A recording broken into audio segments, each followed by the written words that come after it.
वहीं दूसरी तरफ सेमिनार हॉल से रणबीर के जाने के कुछ देर बाद लेक्चर एंड हो जाता है, पर हल्का हल्का पात को अपने पीछे से ये सुनाई दे रहा था, girls have always excuse with this thing. इनका आसान है, बस ये बहाना बना दो और फिर क्या कोई ना कोई तो इनको सीरियसली लेगा ही। अब ये सोच कुछ लड़कों की थी जो पात के ही क्लासमेट के थे। उन्हें नेहा के इंटेलिजेंस पर शक नहीं होता, पर उन्हें इस बात से इतराज़ था कि किसी को इतना थोड़ी पेन हो सकता है कि कोई क्लास जो इतनी ज़रूरी थी, साथ ही कंपलसरी थी, उससे आसानी से बंक मिल सके। वहीं कुछ लड़के जो नेहा और पात के ही क्लासमेट के थे, उन्हें अभी भी नेहा की ही कहीं ना कहीं से गलती लग रही थी, क्योंकि उनके हिसाब से मैचवर्ल कैंपस कोई बड़ी बात नहीं थी जिसमें नेहा को एक्सेप्शनल ट्रीटमेंट किया जाए। लेकिन इस बार लड़कियां लड़कों से इस बात पर एग्री नहीं कर रही थी और मीरा की कुछ सहेलियों को छोड़कर बाकी सारी लड़की नेहा के सपोर्ट पर आ गई थी और लड़कों और लड़कियों में इसी टॉपिक पर बस पीछे बहस होने लगती है। पात जो कान लगाए ये सब सुन रहा था, उसे गुस्सा आता है कि कोई इस बात को मानने के लिए तैयार क्यों नहीं है। पात के दिमाग में एक आइडिया आता है और वो तुरंत अपने हमेशा से पीछे करने वाले बॉडीगार्ड सेरा को कॉल मिलाता है और सेरा से डिवाइस अपनी क्लास में आधे घंटे में लाने को बोलता है। पहले तो सेरा समझ नहीं पाता कि आखिरकार पात को हो क्या गया है और इस चीज़ का कॉलेज में क्या काम होगा, पर उसे तो ऑर्डर मानना ही पड़ता है। इसलिए उचित चीज़ को पात के लिए तुरंत इंतजाम करने के लिए चला जाता है।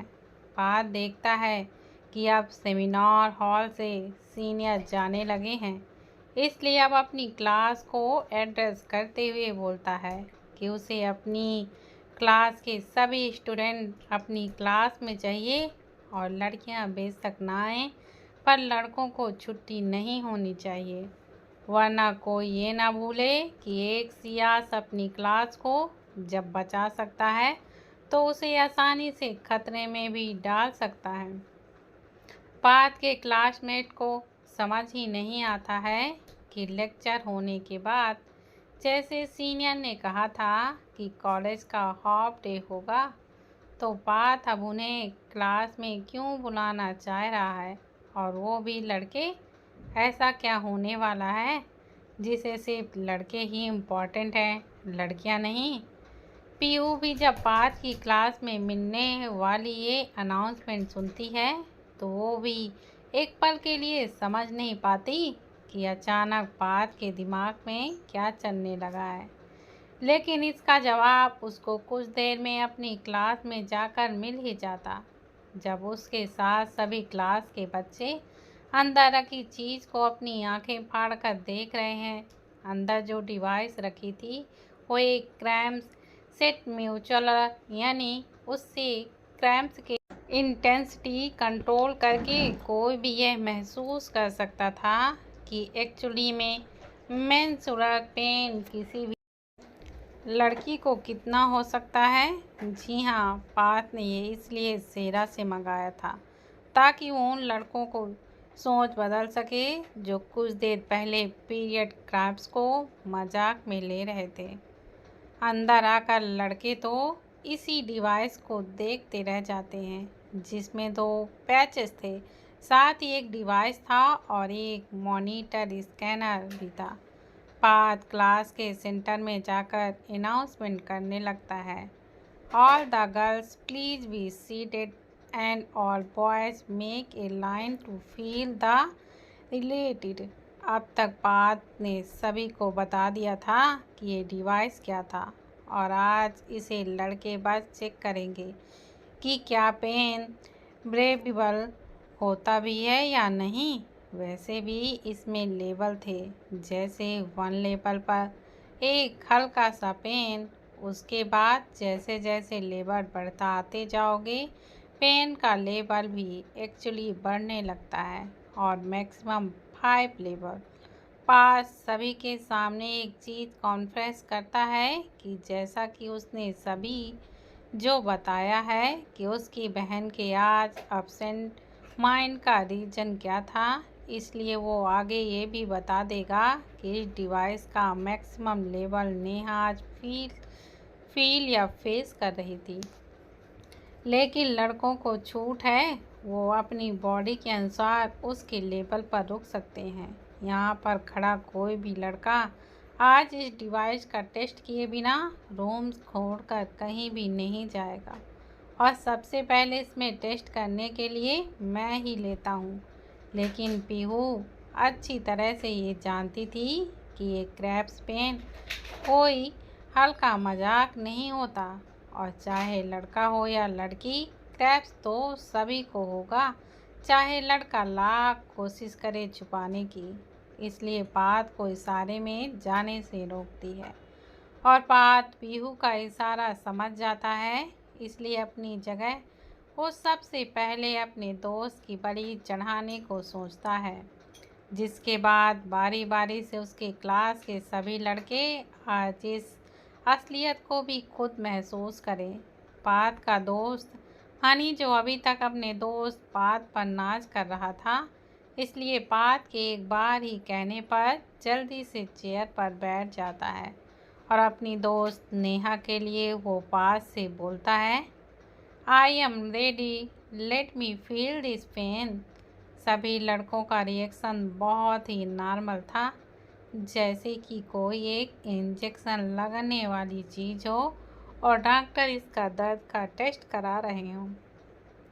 इसलिए सभी इसे गेम की तरह खेलने लगते हैं। साथ ही सभी के सभी आपस में ये भी डिस्कशन करने लगते हैं कि वो लेवल 5 से भी शुरुआत करेंगे। After all they are the boys and it is their first time. इसी के साथ पात मुस्कुराते हुए स्टिमेटर का पहला लेवल ऑन कर देता है और अचानक एक हल्का सा दर्द हनी को अपने बेडमन में से फील होता है और उसके इस रिएक्शन से सभी लड़कों का ध्यान डिवाइस और हनी दोनों पर ही चले ही जाते हैं।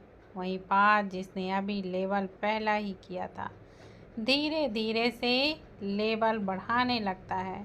लेकिन जैसे ही लीप 3 आता है, हनी जो अपने दर्द को संभाले हुए बैठा था, अचानक से खड़े हो जाता है और पात को उस पर रहम खाने वाली नज़रों से देखता है। हनी को नहीं पता था कि जिस दोस्त की अभी अभी वो अपने मन में तारीफ कर रहा था, उसने सबसे पहले बरी का बकरा उसे ही बना दिया था। साथ ही लीव तो ऐसे बढ़ा रहा था जैसे कोई गेम का लेवल हो। वहीं पात जब हनी का रिएक्शन देखता है तो कंफ्यूज हो जाता है, क्योंकि अभी तो 2 लेवल और बचे हुए थे। ऐसे कैसे 3 ही लेवल पर वो रोक दे, जबकि उसी ने कहा था कि उसकी बहन को 5 लेवल का पेन होता है। पात अपने दोस्त की उम्मीद को तुरंत अगला 4 लेवल का बटन दबाकर तोड़ देता है, लेकिन उस लेवल का दर्द अब हनी महसूस करता है तो तुरंत अपने बेडमैन में लगाए गए पैचेस को तुरंत ही हटा देता है और उस चेयर से भी थोड़ा दूर चला जाता है। हनी के रिएक्शन पर सभी लड़के एकदम से हंसने लगते हैं, लेकिन जब बारी बारी हर कोई अपना टॉलरेंस लेवल चेक करने जाता है तो ऑलमोस्ट आधे से ज़्यादा लड़के 4 लेवल से ऊपर ही नहीं बढ़ना चाहते थे।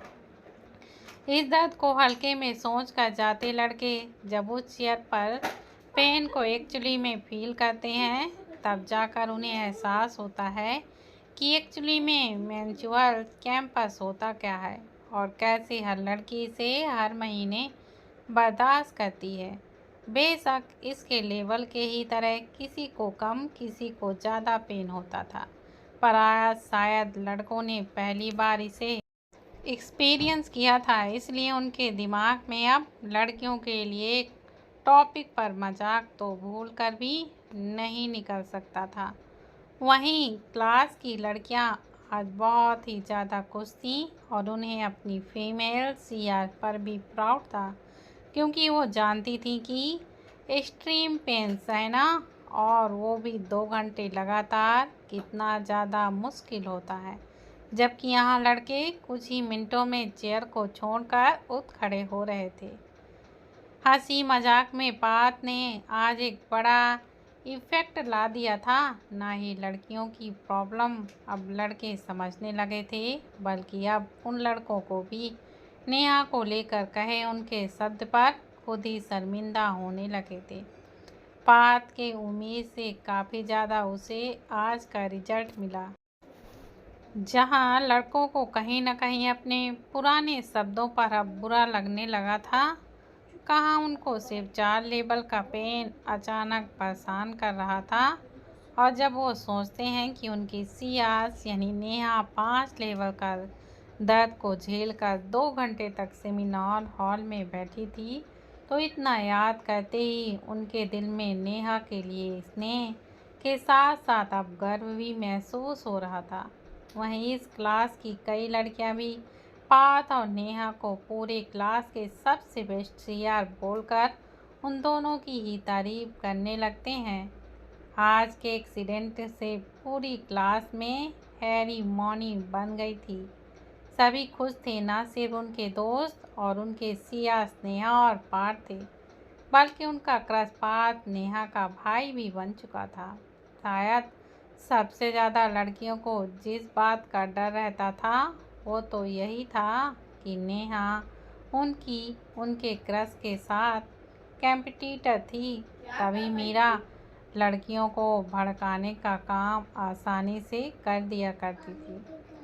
लेकिन आज जब पार्थ ने सेमिनार हॉल में नेहा को सियास के साथ अपनी बहन तक का दर्जा दे दिया था, जिसको सुनकर काफ़ी लड़कियों के दिलों में लड्डू से फूटने लगे थे। वहीं क्लास में आज से सब माहौल देखकर मीरा बहुत ही चिढ़ने लगी थी। उसे इतना पता था कि पार्थ और नेहा उसके लिए खतरा नहीं है, बल्कि खतरा उनके लिए वो चश्मे वाली लड़की पीहू है, जिसके करीब पार्थ इस हद तक हो गया था कि हर समय पार्थ के जुबान पर हैरी पॉटर ही रहता था। अभी भी पीहू के चेयर पर सबसे पहले ना बैठने का इशारा भी पीहू ने पार्थ को दिया था, क्योंकि पार्थ इसे बहुत ही लाइटली ले रहा था। जबकि हनी सबसे पहले बैठा था, तो उसका रिएक्शन देखकर पार्थ पीहू को मुस्कुराकर आंखों ही आंखों में इशारे कर रहा था।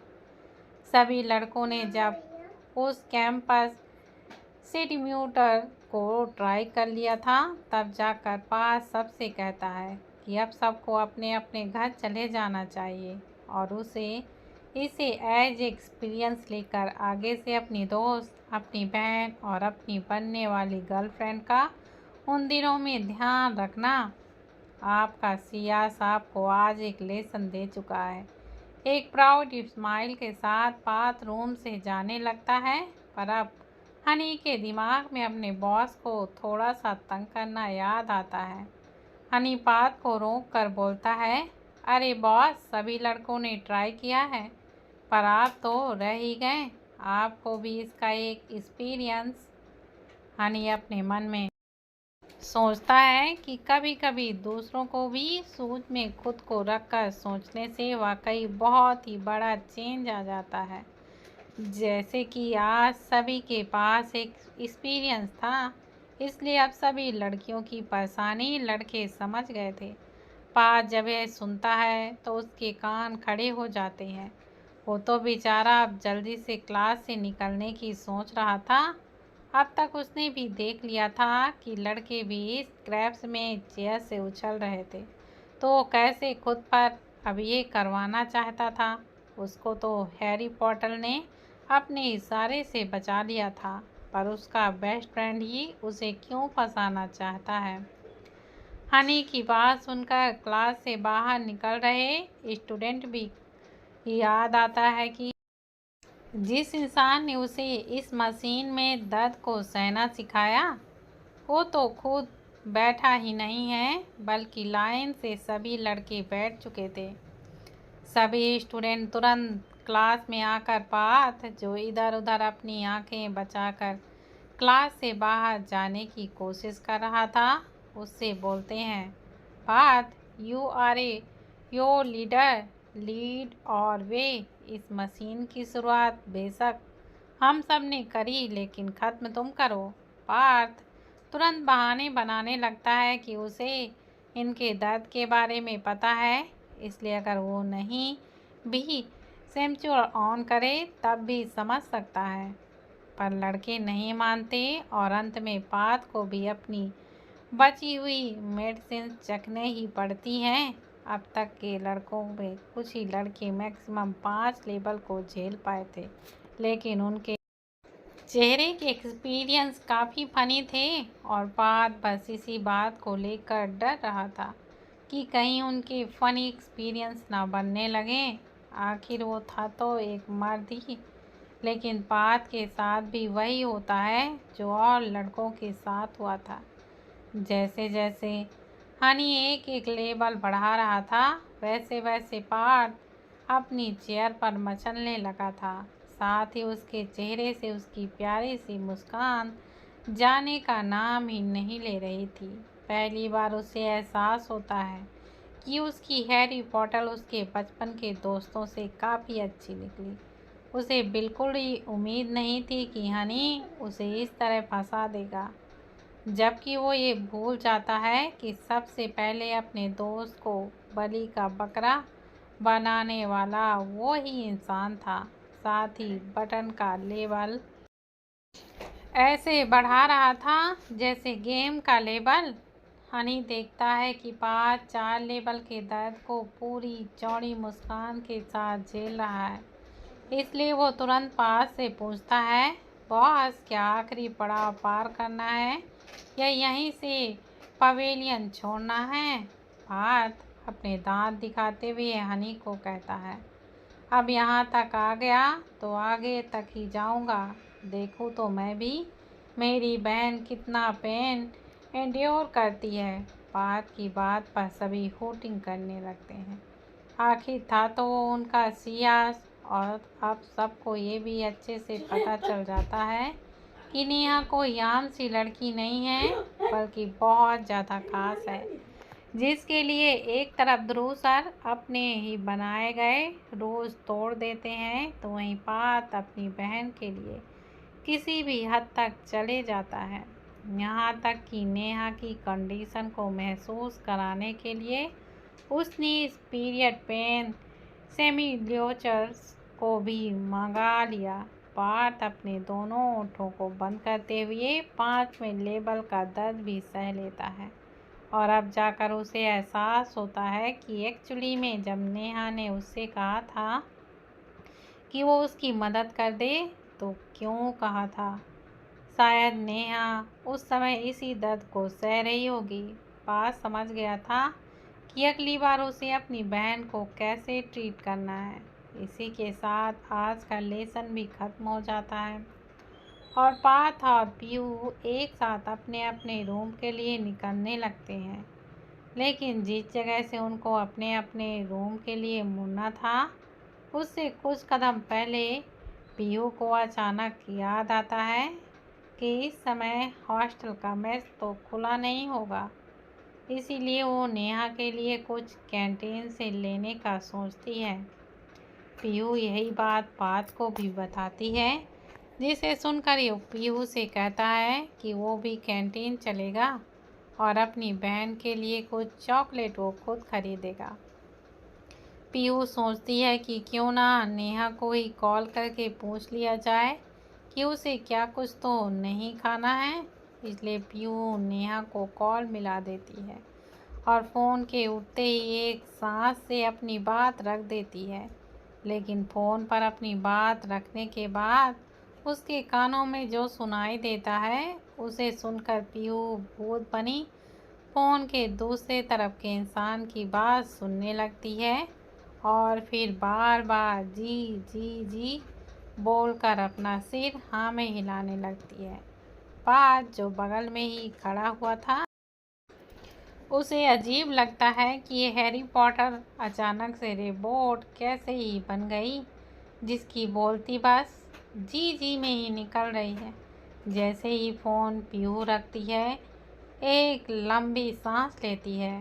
पार तुरंत पीहू को पोक करके पूछता है, हैरी पॉटर, क्या मेरी बहन इतनी डरावनी है कि तुम उसकी बात जी जी करके मानती हो, जबकि मेरी बात पर तुम आधे से ज़्यादा समय अपना सिर ही नहीं उठाती हो। पीहू ये सुनती है तो उसे याद आता है कि वो सच में पात की बातों को उसकी आंखों में देखकर सुन नहीं पाती थी। एक शर्म रहती थी पीहू के आंखों में जब भी पात उसके करीब आता था, चाहे वो किसी प्रोजेक्ट के सिलसिले में हो या कुछ बातों को बताने के लिए। पात इतना ज़्यादा करीब आके उसके कानों में अपनी बात करने लगता था, जिसे सुनकर पीहू बात पर ध्यान कम जबकि अपनी नज़रों को ही झुका देती थी ताकि पात उसका शर्माना देख न सके। लेकिन इस समय पीहू पात जो ये बताती है कि अभी उसको नेहा ने नहीं बल्कि ध्रुव सर ने डराया था, और नेहा ध्रुव सर के घर यानी तुम्हारे घर पर है। पात पीहू की तरफ देखकर बोलता है, नेहा मेरे घर पर क्या कर रही है? क्या तुम दोनों रूममेट नहीं हो? जिस पर पीहू पात को बता देती है जो ध्रुव ने उसे बताया था कि रूम की चाबी न होने की वजह से उन्हें नेहा को अपने घर पर ही ले जाना पड़ता है। इतना सुनकर पात पीहू को अपने घर ही चलने के लिए बोलता है, और वैसे भी जब नेहा उसके रूम में है तो पीहू अकेले अपने रूम में क्या ही करेगी। पीहू को भी सही लगता है। ऐसे भी अभी बस शाम का समय ही हुआ था और वो खुद नेहा के साथ वापस भी आ जाएगी, इसलिए पीहू पात के साथ उसके ही घर चलने लगती है। यहाँ पर आशा के घर। आशा जैसे ही अपने घर पहुँचती है, अपना गुस्सा, अपना फ्रस्ट्रेशन रोक ही नहीं पाती और घर आते ही काफ़ी सारा सामान तोड़ने लगती है। आशा का अपना गुस्सा शांत करने का यही तरीका होता था, लेकिन काफ़ी सामान गिरने के बाद भी उसको चैन नहीं आता। ध्रुव ने उसे किस तरह बात करी थी, साथ ही कैसे उस दो कौड़ी की लड़की नेहा को अपनी गोद में उठाया था, ये नज़ारा आशा की आंखों में चुभ रहा था। अब तक तो इस बात को इग्नोर ही कर दिया करती थी कि ध्रुव कभी नेहा को पसंद ही नहीं करेगा, पर आज कैसे ध्रुव ने बिना किसी चीज़ की फिक्रे नेहा को अपना सपोर्ट दिखाया था। आशा वैसे भी इस बात से चिढ़ी हुई थी कि ध्रुव नेहा को गोद में उठाकर हॉस्टल नहीं बल्कि अपने घर लेकर आया था। इस बात को डाइजेस्ट करना आशा के लिए काफ़ी ज़्यादा मुश्किल था। आशा जो अभी भी गुस्से में लग रही थी, अचानक उसकी मॉम आकर आशा से पूछने लगती हैं कि आखिर उनकी प्यारी बेटी को किसने तंग किया। आशा अपने दांत पीसते हुए कहती है, नेहा, वही दो कौड़ी की लड़की जिसके लिए ध्रुव भी बदलने लगा है। मॉम, नेहा के लिए बदलाव ध्रुव का मुझे नहीं पसंद, बल्कि ध्रुव मेरे लिए वो सब करेगा जो मुझे चाहिए। ध्रुव सिर्फ मेरा था, मेरा है और मेरा ही रहेगा। फ्रस्ट्रेटिंग आशा अपनी मॉम से अपनी मन की सारी बात बता देती है कि आज उसने क्या क्या देखा, और ये देखकर आशा की मॉम बस इतना कहती हैं, हमें अपने हाथ गंदे नहीं करना है बल्कि बुआ जी को अपने पक्ष में कर लेना है। जितना बुआ जी की नफरत नेहा के लिए होगी, उतना तुम मिसेस सिंघानिया बनने के करीब हो पाओगी। मिसेस सिंघानिया नहीं मॉम, मिसेस ध्रुव सिंघानिया। मुझे डीएस चाहिए। आशा की जिद देखकर उसकी मॉम उसे गले से लगा लेती हैं और अपनी बेटी को बड़े प्यार से कहती हैं, तुम्हारे अलावा कोई भी नहीं है जो इस टाइटल को अपने सिर पर ले सके और रही बात उस नेहा की, तो उसको बस ध्रुव की नज़रों से गिरा दो। और ये काम हमें नहीं करना है, बल्कि इतना कहकर आशा की मॉम और आशा एक दूसरे को तिरछी मुस्कान के साथ देखने लगते हैं। आखिर दोस्तों क्या रंग लाएगी पार्थ और पीहू की दोस्ती? क्या चलेगा इन पर भी प्यार का रंग? आखिर क्या साथी दिमाग लगा रही है आशा और उसकी मॉम? क्या आने वाला है नेहा के लिए खतरा? आखिर ध्रुव क्यों नेहा के लिए अपनी असली फीलिंग समझ ही नहीं पा रहा है?